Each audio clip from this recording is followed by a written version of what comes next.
Well, good morning, everyone. Welcome to our inspirational content this morning. Oh, wait. I'm going to try not to be too emotional today. Today is a good day. Today is our 269th day to this Bible challenge. Oh, man. Today we're going to read 2 Samuel, the 13th chapter. And y'all want to hear something funny? Oh wow. Today is my 51st birthday. But guess what? It's a very, very good day, right? And I'm emotional this morning for different reasons. You know, I've been battling, with my emotions and just different things, dealing with my dad, dealing with the new decisions I've had to make with my life to adjust to caring for my father. And whew, and just everything. And then last night, as I was reading over the lesson that I'm about to read, and those of you all who are ahead, who have already read today's lesson, whoo! I'm like, Lord, have mercy. It's hard. It's hard, y'all. So I don't know if I'm crying over the present, what's going on in my life more, or the fact that I gotta read through this lesson today. My God, y'all. Whoa, this lesson is something else to read and to ponder in the midst of everything that I've been through lately.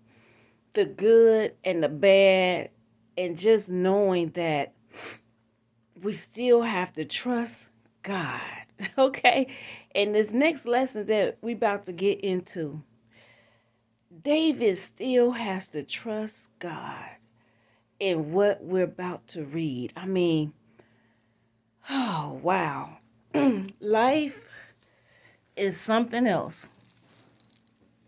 And I'm going to also give a testimony that I experienced with my dad. I didn't talk about it before now.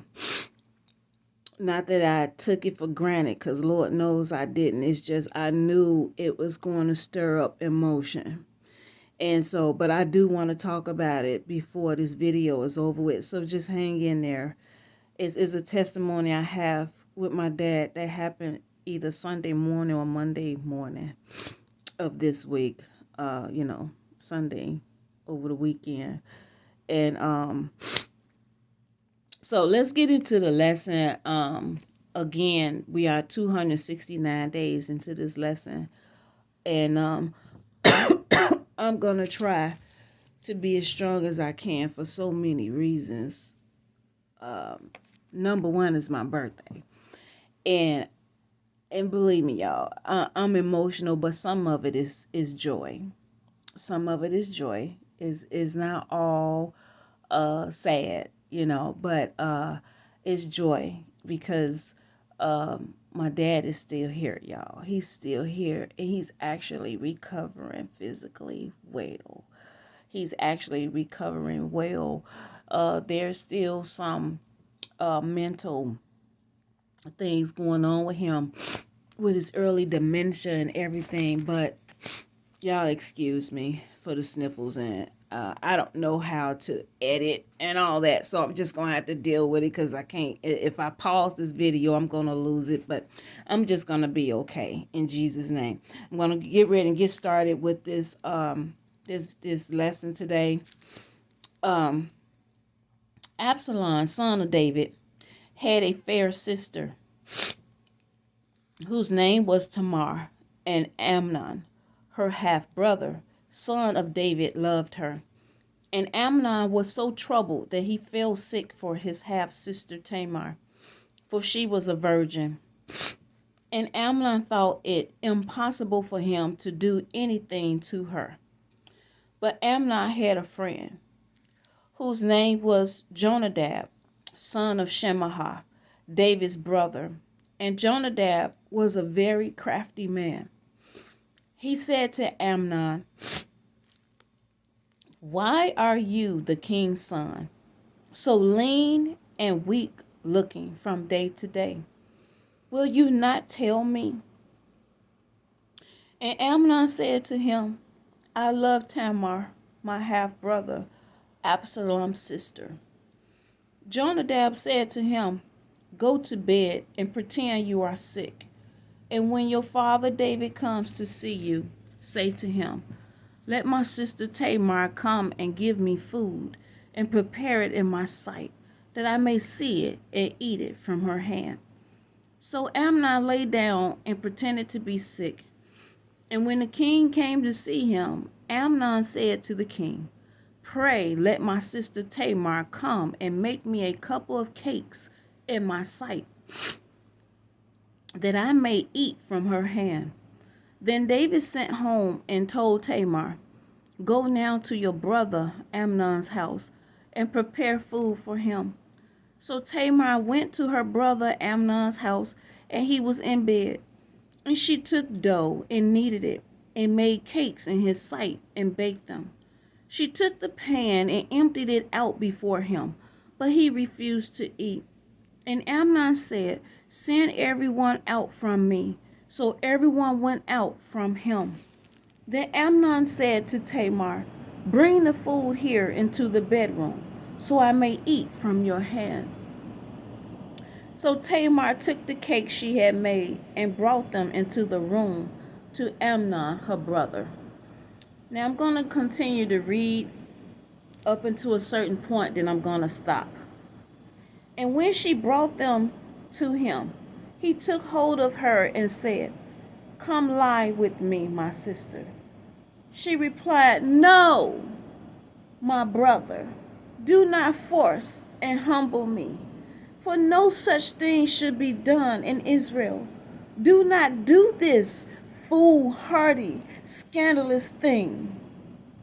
And how could I rid myself of my shame? And you would be considered one of the stupid fools in Israel." But he would not listen to her, and being stronger than she, he forced her and lay with her.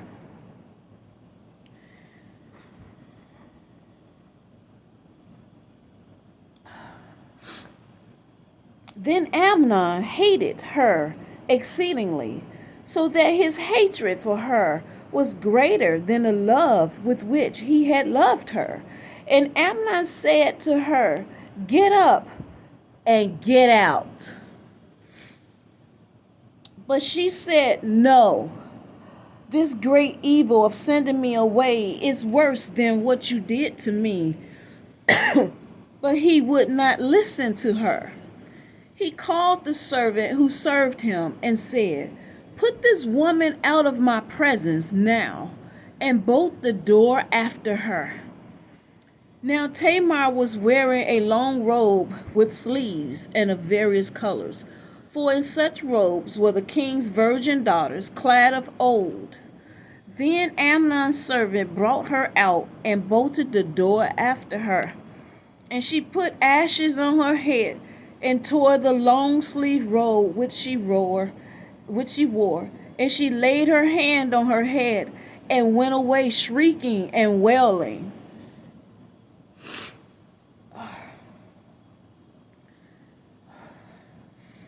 And Absalom, her brother, said to her, "Has your brother Amnon been with you?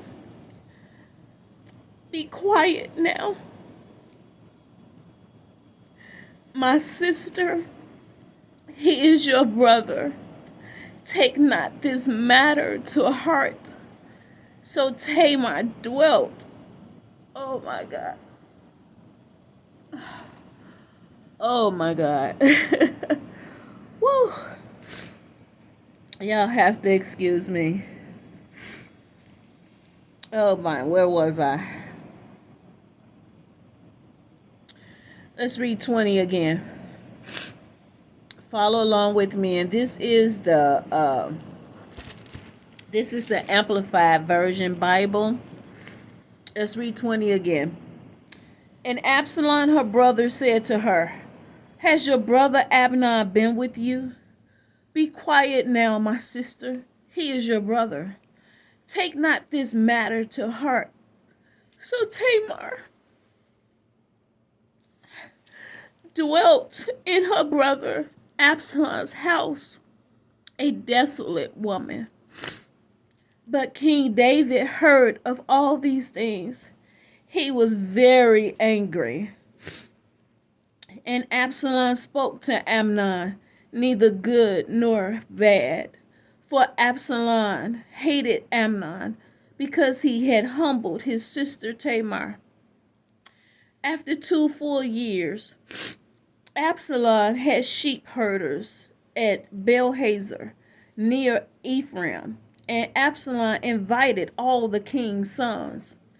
Absalom came to the king and said, "Behold, your servant has sheep shearers. Pray let the king and his servants go with your servant." And the king said to Absalom, "No, my son, let us not all go, lest we be burdensome to you." Absalom urged David, still he would not go, but he blessed him. Then said Absalom, "If not, pray let my brother Amnon go with us." And the king said to him, "Why should he go with you?" But Absalom urged him and let Amnon and all the king's sons go with him.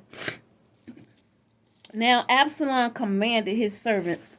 Notice now, when Amnon's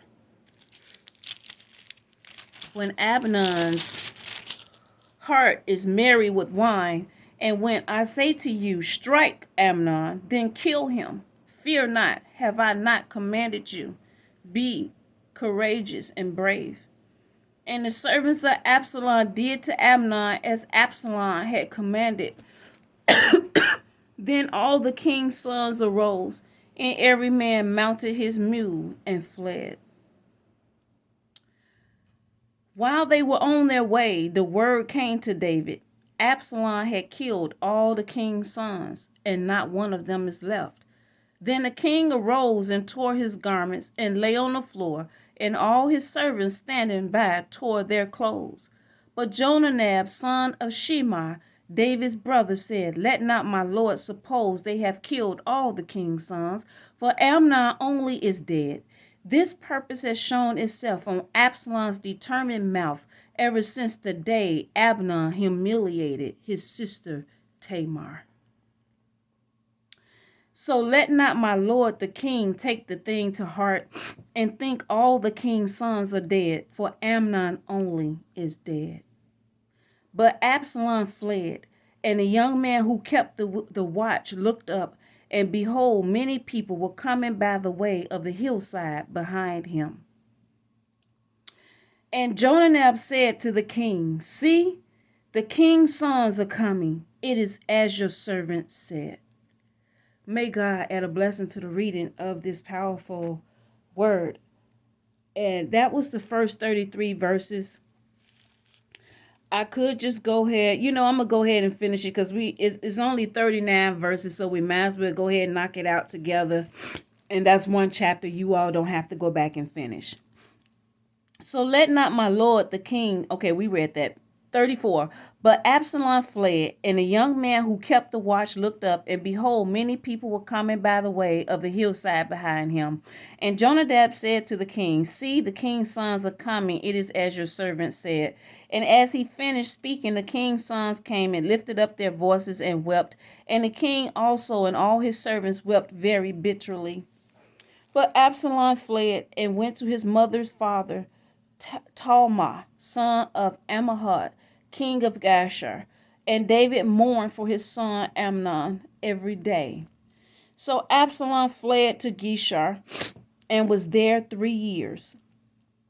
And the spirit of King David longed to go forth to Absalom, for he was comforted about Amnon